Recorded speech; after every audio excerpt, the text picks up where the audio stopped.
Hero Vijay ఇంటికి bomb బెదిరింపంట. Phone చేసి మరీ కూల్చేస్తామని వార్నింగ్. డీజీపీకి సైతం ఈ మెయిల్. తమిళ స్టార్ హీరో విజయ్ ఇంటికి బాంబు బెదిరింపు ఈమెయిల్ వచ్చింది.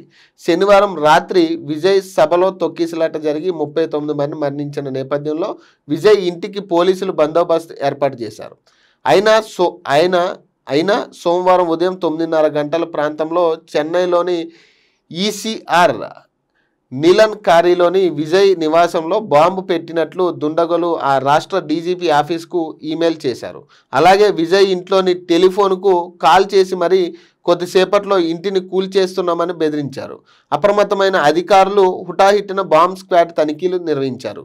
బాంబు ఆనవాళ్లు లభించకపోవడంతో ఊపిరి పీల్చుకున్నారు. బెదిరింపులకు పాల్పడిన వ్యక్తి ఎవరు, ఏ ఉద్దేశంతో ఈ బెదిరించాడు అనే కోణంలో పోలీసులు దర్యాప్తు చేస్తూ ఉన్నారు. మొన్న దాదాపు 39 మంది టీవీకే పార్టీ వ్యవస్థాపకుడు విజయ్కి సంబంధించి ఒక ర్యాలీలో 39 మంది చనిపోయారు తొక్కిసలాటలో. 10,000 మంది అని చెప్పి ఇంకా దాదాపు 50,000 మంది అక్కడికి చేరుకున్న పరిస్థితి. ఒకళ్ళొకళ్ళు తోసుకుని తొక్కిసలాటలు అయ్యి అతను ఒక అనౌన్స్మెంట్ చేశాడు. ఒక పాప మిస్ అయింది, ఎవరికైనా కనపడితే అక్కడి నుంచి స్టార్ట్ అయింది ఈ తొక్కిసలాట అంతా కూడా. అమాయకుల ప్రాణాలు. సో మనం కూడా వెళ్ళేటప్పుడు, ఇట్లాంటి ప్రోగ్రామ్స్కి వెళ్ళేటప్పుడు మనం ఒక కుతూహలంతో ఖచ్చితంగా వెళ్తాం. కానీ దాన్ని వాళ్ళు ప్రమోషన్ స్ట్రాటజీకి మార్చుకునే పరిస్థితి ఉంటుంది. ఇట్లా ఏదైతే ప్రశాంత్ కిషోర్ లాంటి వాళ్ళు ఎవరో ఒకళ్ళు ఉంటారు బ్యాక్గ్రౌండ్. ఈ ప్రజలు చూసి మీరు ఇంకా మాట్లాడండి, లేకపోతే ఆయనకి సలహాలు ఇస్తూ ఉంటారు. సో రెచ్చగొట్టే ప్రయత్నం చేసే పరిస్థితి ఉంటుంది. సో ఇలాంటి సభలకు వెళ్ళేటప్పుడు ప్రజలు కొంత అప్రమత్తంగా ఉండాలి. మనమే